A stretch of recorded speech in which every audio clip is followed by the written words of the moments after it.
Hey guys, so welcome to Comfy Cozy Up. So I'm doing my June wrap up now. June, I didn't read as much book as I thought I would, but I'm okay with that. It was one of those like months where I was doing the most and other things, and but I read 7 books, which is the least amount of book that I've read in the last couple of months, but memorable.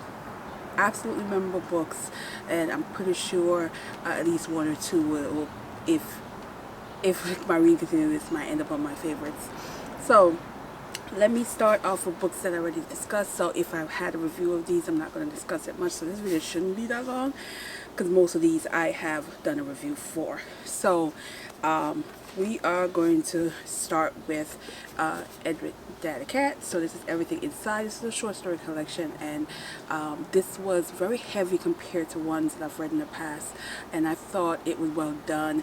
There are some stories that had more of a thought process going on with it for me, to get to that understanding, that clear understanding of what the intention of the story is, and so that was interesting to read. But she's an author that really completely gives me a ride and give me a writing style that I can appreciate and enjoy. So I definitely think more people should read her books, and I will continue reading more. I have one more in my collection that is actually a full-length novel, because I've not read one of those. I've only read a short story collection, but yeah, this one was dark but good.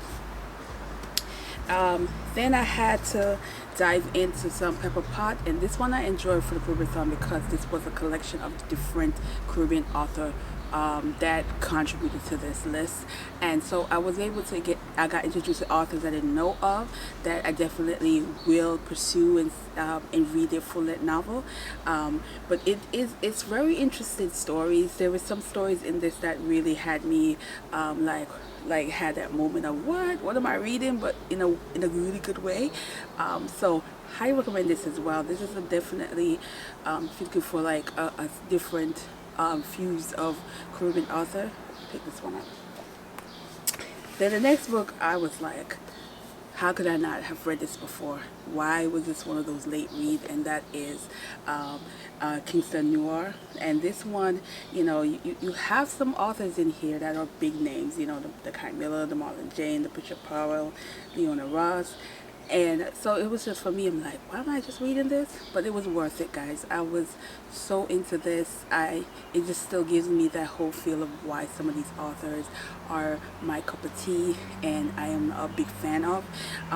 But there were other stories in this that's heavy, that is kind of giving you a reminiscence of old stories that were revamped and have a different take on it. It's, I think, a lot of, if you are Jamaican, if you grew up in Jamaica, there's some of these stories that you're kind of going to be like, oh, that was creative, that kind of deal. But it does have heavy subjects in this, and it does have storylines that are sometimes a little bit like heavy in terms of the ending and how the story is told. But they still have messages that you can really get and get a taste of the Caribbean culture. So yeah. And then the book that really just had me like love the Harlem Renaissance even more. Why I've continuously telling people to read the Harlem Renaissance, and that is Tropic Death. This story is pretty much what it is. Each story has a character that dies, in this how his story is being told. But what I love is, Eric Warren, he wrote it in a poetic way, that how he described things, it was very poetic, very much the flow of the writing style, that you're into the story so much that the death sometimes is very cleverly written or very much triumphant. It's just, this is one of those I definitely want to reread again, definitely soon, and so I can analyze it a little bit more and get more from it, because of how it just makes me feel. If you are not familiar with the writing style of the Harlem Renaissance, it might be a little bit getting used to, but because I'm so used to the writing style and how they sometimes have open ending in a short story, it's perfect. That open ending where you get to interpret the story from a different angle in your own thought, that kind of deal. But it does give you Caribbean. It does give you the flavor of different islands, and even the South America of Caribbean influence in like places like Panama. The tale of survival and all that family and things that happen in this, just it was so good, and I really enjoyed this. And yeah, I'm a little bit saddened still, like I said before, that this is the only book he's ever written. He was a journalist, but I get why Lance and Hughes love this. If you into poetry and you like authors that write poetic in a poetic way, you enjoy this. Then the book that was popular and also part of the Women's Prize final, How the One-Armed Sister Sweeps Her House. This was a good one as well. I think because there were so many mention of it being heavy, that I didn't have the reaction of it that some people have of it being so like heavy and sad at times. I think for me it was a little bit different, but I think this was a really good story, and it has these flaws of characters that that you aren't really the biggest fan of in terms of some of the decisions that they made. However, you get it, you understand the struggle and the whole mention of the one-armed sister and a character that didn't listen. But also, these were young characters, especially the main character. She's very young, so there's that sadness of her life is just in shambles the whole book, and mainly because she didn't listen, that she didn't take advice, and which a lot of young women do and end up in very horrible situation, and that scarred them for life. And there's things that happen at the end where I still question, should that happen? That kind of deal. But this is a really good book, again, for like a book club, because it's just like you can really have a discussion on the series of events that happen. Then I read one romance, and this romance is it is called the Sweetest Escape, and I needed a romance in the mix of all of this. I didn't read as much as I would have liked. I do have some still on my Kindle, which I will read in July.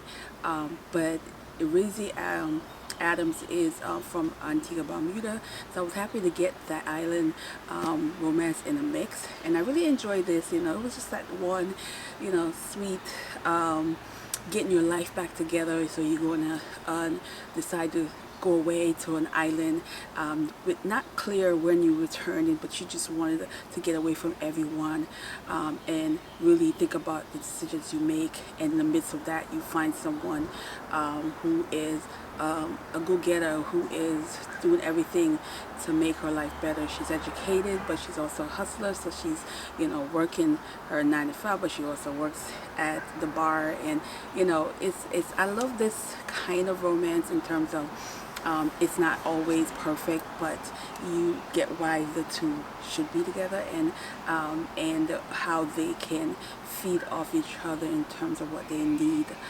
So I really enjoyed that one. And then the book that surprised the hell out of me, and I'm just gonna drop the song, y'all know Dip and Fall Back, Dip and Fall Back, Dip and Fall Back. Or the girl with the okra body, our dumpling, Papa Short. This is the perfect title for this book. This book was pure entertainment for me. There's some people that's going to give you the heavy review, and you're not going to get this on here. Does it have heavy topic? Absolutely. There are things in this book that is a bit on the heavy side, but for me, I laughed a lot. These people are really Papa Short people for real. The title of this book is perfect. The other title that they have, I'm sorry guys, that was not the title, but this title, yeah, it sums up the book perfectly. It is more on has this magical realism take, because these are people in a town called Poppy Show that well, that has all this hidden power, hidden gift. That's the best way to put it. And there's a wedding that is to take place throughout the entire book, so you're waiting on that. There's a boy who has this gift of making the food have a certain flavor, so you're waiting for what kind of juju am I putting other people in food. And then you have this Oprah woman that's just doing the most, and all these other people that just in the mix of this. There is that moment when the girl Pum Pum fall out. I talked about that in the previous video, that had me hollering. I laughed so hard. I'm like, what am I really reading here? But it was entertaining as hell. This was like my book of the month, that I just feel like, had I not take it, I went into this not really wanting that the idea is going to be serious. Like, I thought I was going to struggle with it because of the genre, because I don't read books like this often. So it was just like, oh, if I like it, I like it. If I don't, I don't. But I was surprised how entertained I was in this book. I was surprised the amount of time I am screaming. There's a particular chapter, I think it was chapter 29, chapter 29 or 30. Okay. And the celebration happening, and they just busting, and she just busting out all these, songs, the dip on fire.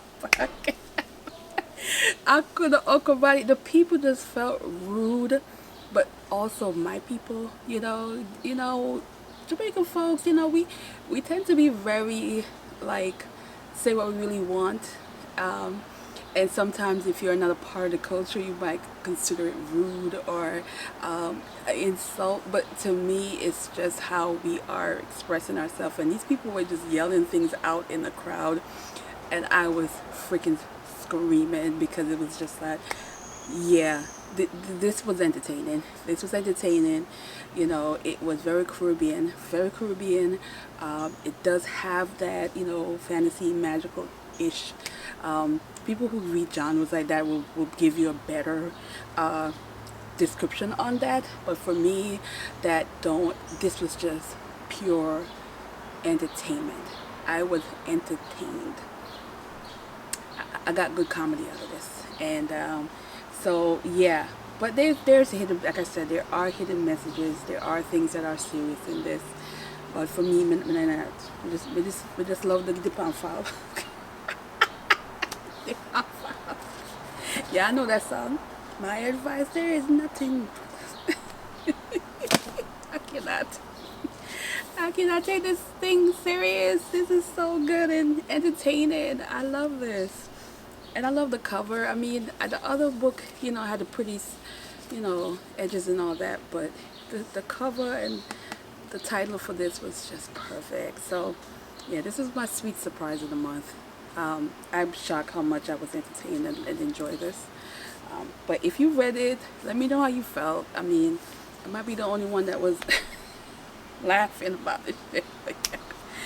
Boom boom Valo. What? How you not laugh about that? Oh, the whole house. They can't make their money because, they can't have no intercourse. You don't laugh about that. That book is funny. So anyway, guys, I'm going to end this here and go ahead and enjoy a bit of this, because guys, it's been raining in the last 2 days. It's going to rain tomorrow as well. But it feels so good out here. It's not hot. So yeah, and I'm looking at my peppers and stuff. I got peppers and tomato popping out, so hopefully I could get some of that to eat soon. And my zucchini, yay. So yeah, follow me on my Instagram, guys, so when I do my Saturday, spend a Saturday with me kind of deal. So thanks for watching, guys, and have a good day.